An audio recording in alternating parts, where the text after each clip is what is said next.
현 정권이요, 국정원 데클팀의 문제를 삼아서 이명박 정부에 대해서 조사를 이렇게 시작을 했고, 아주 이명박 전 대통령에 향해서 칼날이 깊숙하게 들어가니까 이명박 전 대통령의 측근이던 MB 때 청와대 정무수석을 했던 한국당 전진석 의원이 노무현 전 대통령에 대해서 뇌물 받은 혐의로 검찰 조사를 받은 뒤 부부싸움 끝에 권양숙 씨는 가출하고 노 전 대통령이 스스로 목숨을 끊었다, 이렇게 글을 썼습니다. 그러니까 더불어민주당은 최악의 막말에 대해서 법적으로 책임을 져야 될 것이다, 이렇게 지금 일이 번지고 있고, 더 나아가서 추미애 대표까지 가세해서 정진석 의원은 막말이 국민에 상처를 줬다, 이렇게 이야기를 했고, 노무현 대통령의 이 봉화마을에서 비서관을 자처하던 김경수 비서관, 지금 의원이죠, 허위사실로 노무현 부부를 욕보였다, 사과도 하지 마라, 타협은 없다, MB 정권에 대한 수사 물타려 하는가, 이렇게 이야기하면서 법적 책임을 져야 될 거다, 이렇게 말을 했고, 전해철, 박범계 의원 등도 여기에 가세했습니다. 자, 정진석 의원은 인터뷰를 해서 정치 업무가 아니라 문재인 대통령이 과거 인터뷰를 한 내용에 보면 2009년 6월 2일 한겨레입니다. 이 부분에 대해서 문 대통령도 노 전 대통령의 수사 정황을 짐작하게 하는 내용을 인터뷰에서 소상히 밝힌 바가 있다. 문 대통령은 2009년 6월 2일 한겨레 인터뷰에서 노 전 대통령은 홈페이지에 수사를 정치적 업무로 보고 대통령을 일방적으로 비호하는 글들이 올라오니까 그건 아니다, 책임져야 할 일이다 하고 생각하고 계셨다라고 인터뷰에서 말을 했다.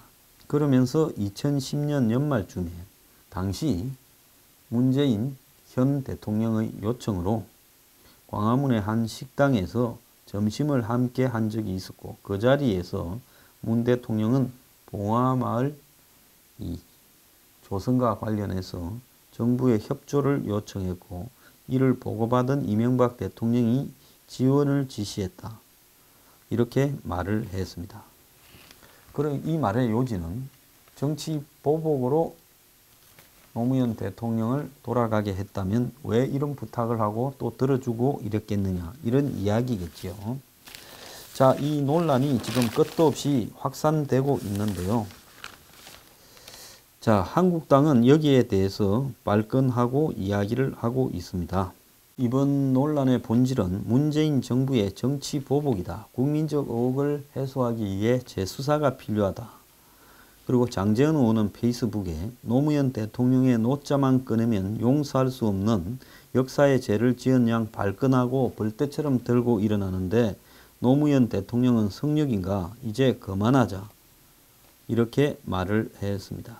요즘 보수의 일에 대해서 보수인양 항상 뭐라 그러는 사람이 하나 있습니다. 하태경 의원은 고인을 상대로 무슨 재수사란 말이냐. 한국당이 떠들면 떠들수록 적폐청산 구호만 더 요란해질 것이다. 추한 입을 다물어라. 양 진영이 적폐청산대 정치 보복 프레임을 펼쳐놓고 입씨름을 벌이기 시작하면 국정원 개혁이라는 본질은 사라지고 정치 공방만 남게 된다, 이렇게 말했는데요. 하태경 의원한테 한번 물어보겠습니다.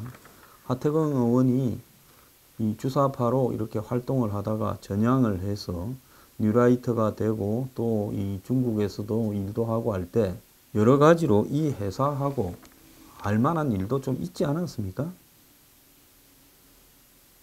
그런데 하태경 의원은 국정원 개혁이라고 하는 이야기에 이렇게 앞장서서 이야기를 할 수 있는 처지에 있습니까? 참 이해 안 가는 사람이에요. 제 말이 만약에 뭐 문제가 있으면 하 의원은 공개 토론을 하도록 합시다. 네. 자, 보통 이런 부분은 사자 명예훼손에 해당되는데, 사자 명예훼손은 이제 일반 명예훼손하고는 좀 다릅니다. 일반 명예훼손은 사실관계라도 공공연하게 이야기를 해서 특정인의 명예가 훼손되려고 하는 의도를 가졌다면 그것은 이 명예훼손이 맞는데, 사자 명예훼손은 이 잘못된 사실만을 이야기했을 때 처벌을 받습니다.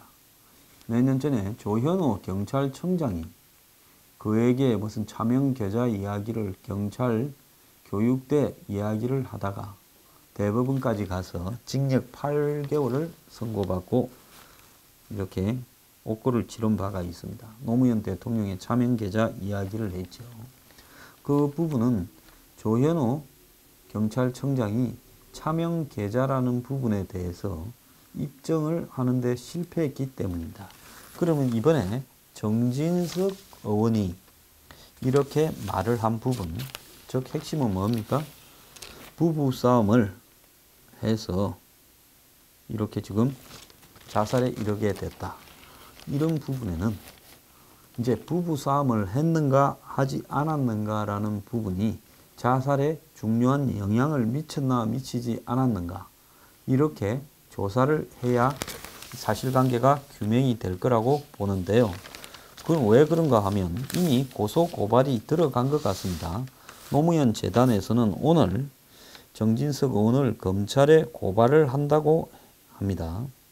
부부싸움도 없었고 권양숙 여사가 가출한 일도 없어 명백히 허위사실이다라고 이야기를 하고 있습니다. 자, 이런 논란은요, 노무현 전 대통령이 6시 40분경 산책에 나섰고, 새벽에요, 밤새도록 잠을 잠지 못했다라는 이야기도 있었습니다.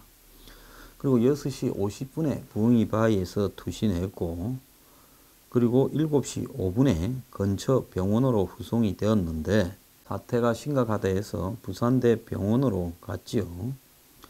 자, 그런데 권양숙 씨가 나타난 것은 부산대 병원에 10시 반이었다는 겁니다.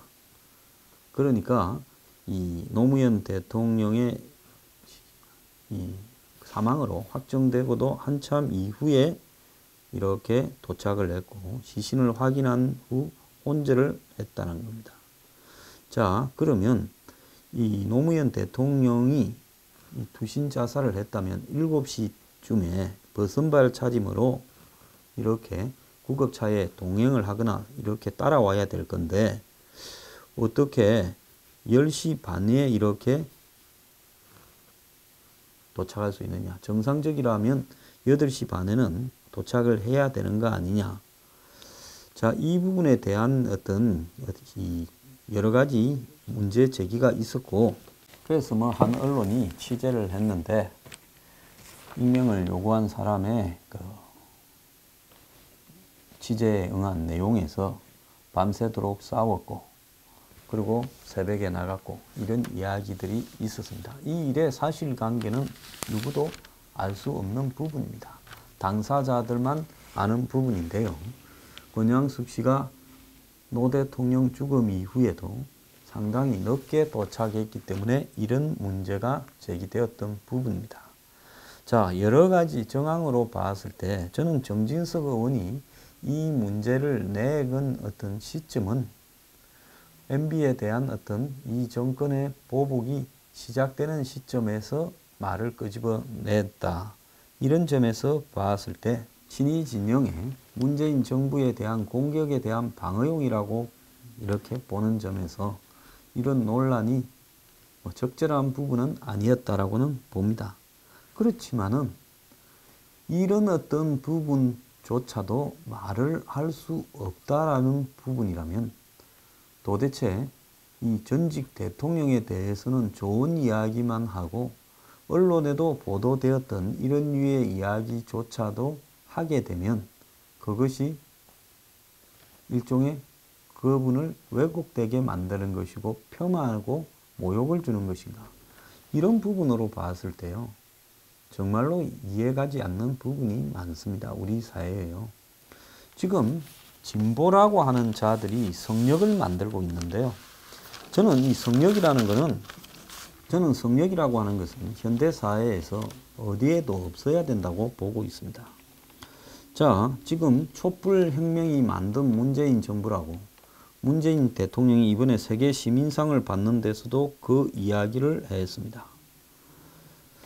자, 주말에 사드 배치를 반대하며 이 분신했던 한 사람이 있었는데 그 사람 영결식에서도 문재인 정부가 촛불혁명으로 집약된 국민의 뜻과는 달리 미국의 압력에 끌려다닌다 이런 소리가 나왔고 백남기 농민 일주기 추모대회에서도 문재인 정부는 촛불의 정통성을 따라야 된다라고 이야기를 하고 있습니다. 자, 이 촛불이라는 것이 그야말로 이제는 성역이 되어버렸습니다. 길거리에 국가 시스템이 있는데 그 국가 시스템을 무너뜨리고자 길거리에 촛불을 들고 나왔습니다.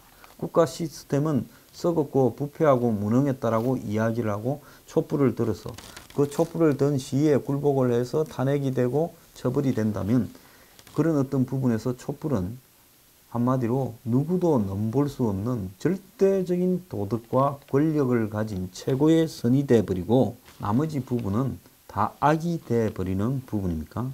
오늘 동아일보 김순덕 칼럼에요. 의용 시민과 촛불 파시즘이라는 그런 이 보도 칼럼이 있었는데요. 국가의 지배 집단이 조직 노동을 배제하거나 장악해 의용화하고 사회 영역 시민사회를 탄압해 배제하거나 장악해 각종 끈앞풀로 만드는 총동원 운영 방식이 파시즘이라고 박노자 오슬로대 교수는 박근혜 스타일 논문에서 지적을 했다. 국민 이데올로기로 사회를 철저히 통제하며 노조를 배제하고 시민사회를 탄압한 박근혜는 사회적 파시즘을 자행했다는 것이다. 그렇다면 촛불혁명 정신을 받들어 노조를 배제 아닌 의용화하고 시민사회는 탄압 아닌 끈앞풀로 아예 지배 집단으로 들어앉힌 문재인 정부도 파시즘과 무관치 않다고 봐야 한다. 어린 시절 무솔리니의 파시즘 아래 살았던 움베르토 에코는 원형 파시즘을 식별하는 14가지를 꼽으며 이 중 한 가지만 보여도 파시즘으로 굳어진다고 했다. 문재인 정부에서 가장 두드러진 것이 국민은 직접 민주주의를 요구하고 있다며 탈원전 공론화위원회니 해가며 대의민주주의를 비켜간다라는 점이다.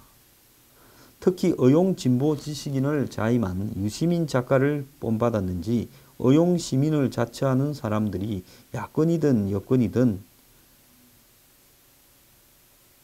우리 인의를 비판하기만 하면 문자 폭탄 같은 행동을 위한 행동을 하는 것은 위험한 파시즘이다. 폭력까지 휘두르며 차이의 공포를 조성해 다른 의견을 용납하지 않는 전체주의로 굳어질까 두렵다. 고 노무현 대통령을 지켜주지 못해 미안하다는 지문미 죄책감 때문이라지만은 열정만으로 보기 힘든 반지성주의다. 좌절한 중간계층의 금수저와 엘리트 지식인에 대한 반감을 자극하고 적폐청산 같은 과거에 집착하며 개인과 자유를 중시하는 근대성을 거부하고 국가가 책임져 준다고 강조하는 국가주의도 파시즘에 속한다. 이 밖에도 에코는 남성주의와 전쟁불사를 파시즘의 요소로 삶았다.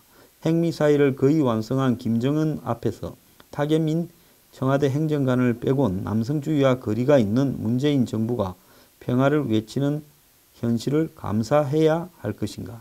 결코 노무현 정부의 실패를 반복하지 않겠다고 한 문재인 정부다. 노무현 대통령의 반미, 반부자 감정을 부채질하는 포퓰리즘 정치로 비판받는 해안을 남겼다. 지지율 높은 집권 초기 촛불혁명을 밀어붙이는 급진성이야말로 촛불 파시즘의 위험한 정상이다. 노무현 정부 2기가 포퓰리즘도 모자라 파시즘을 했다라는 해안을 남겨서는 안 될 일이다. 아주 좋은 칼럼이라고 저는 생각을 합니다. 자, 노무현 이렇게 말하면 성역입니까? 김대중 말하면 성역입니까? 전두환, 노태우부터 박정희, 박근혜, 이명박까지 보수의 대통령들은 물론 저도 이 중에 좋아하는 사람도 있고 좋아하지 않는 사람도 있고 또 잘한 게 못한 게 뒤섞여 있지 그들도 무슨 뭐 대단하다고 생각하지 않습니다. 그렇지만은 이 사람들은 거의 이 노가리 안주처럼 씹어대면서 노무현, 김대중은 성역으로 만들고자 하는 당신들 대가리가 정상이라고 생각하십니까? 대가리라고 이야기하는 것은 제정신이 아니다라고 저는 생각하는 겁니다. 이 세상에요. 성력은 없습니다. 노무현 김대중 대통령도 부패가 있었고요. 그 부패의 절대적인 크기를 가지고 부패했냐 안 했냐로 하면 안 됩니다. 자, 부패의 크기는 누구도 알 수 없는 거고 그들도 많은 실정을 했습니다. 그들도 다른 전직 대통령과 똑같은 그런 대통령입니다. 그런데 우리 구미에 맞았다고 이 두 대통령에 대해서는 성역을 만들고 햇볕 정책은 아예 비난하지 마라. 노무현 대통령은 억울하게 죽었다. 이런 식으로 만들면서 부부싸움 끝에 죽었다고 언론에도 나와 있는 이야기를 하면 그것을 이제 네가 입증해야 될 거라고 고소합니다. 자, 현 정권이 노무현 투니까 고소당하면 압박을 받겠죠. 끌려다니고 재판받고요. 자, 이런 식으로 하는 것도 결국은 뭡니까? 그럼 왜 이렇게 합니까? 뭘 믿고 합니까? 주변에 자신들이 권력을 장악해 있고 자신들을 편을 드는 한마디로 이 빠들이 무수하게 있고 자기들은 절대적인 도덕성을 가졌다고 자신하고 이 정권을 다 밀어주고 너네들은 소수화되고 고립되고 실패한 과거 정권의 유산들이다. 이런 데서 이렇게 하는 겁니다. 이것뿐이겠습니까? 수많은 형태의 이 압박이 가속될 겁니다. 자, 파시즘의 정의라는 것은 국가를 가지고 한마디로 모든 시민사회나 노조까지를 다 동원해서 반대되는 의견을 탄압하면서 그들이 절대적 정의다라고 대의민주주의를 무너뜨리고 직접 민주주의가 옳은 것처럼 이야기를 하면서 거리에 대중을 끌어내고 요즘은 SNS에 사이버에 대중을 끌어내서 상대에 대해서 매질을 하는 행위. 이거 파시즘이죠. 지금 이 정권이나 이 정권의 지지자들이 하는 행동이 파시즘에 가까울 수 있다라는 지적은 저는 지극히 옳은 거고요. 한번 봅시다. 국정원 댓글에 참가했던 보수에 돈 받는 사람들 저도 창피한 사람들이라고 생각합니다. 그래, 그들이 의용이라면 지금 이 정권이 성공하라고 떠받치고 있는 시민단체들, 이 정권에 대한 감시를 포기한 한마디로 이 정권의 시녀 역할을 하는 시민단체들은 의용이 아닙니까? 심지어요. 어떤 종편에 나오는 평론가는 언론에 인터뷰를 해서 나는 문재인 정권을 지키고 반대하는 사람을 언론에 나가서 씹어대는 일종의 감시견 역할을 하겠다라고 아주 자랑스럽게 이야기하는 모습을 봤습니다. 너나 나나 할 것 없이 모든 분야에서 스스로 의용이 되겠다라는 사람들이 넘쳐나고 이제 지난 정권까지 반대해서 싸우는 집단들은 전부 의용이 되어버렸습니다. 정권. 이제 노조 문제는 없어져 버렸어요. 노사정위원장부터 노동부 장관까지도 한마디로 노조운동 하던 사람이 다 차지하니까요. 자, 그러면 그들이 감시받지 않는 권력이 되고 찬양만 언론에 의해서 받는 권력이 되어서 패거리들을 동원해서 반대되는 의견을 가진 사람을 압박하는 이 파시즘은 이것은 진보고 진보적 파시즘은 괜찮고 수구 꼴통의 파시즘만 문제인 겁니까? 이 세상에요. 어떤 파시즘이든 다 문제고 성력은 어디에도 없는 겁니다. 당신들은 원래부터 진보도 아니었고 원래부터 권력의 누님은 이 파시스트들이었습니까?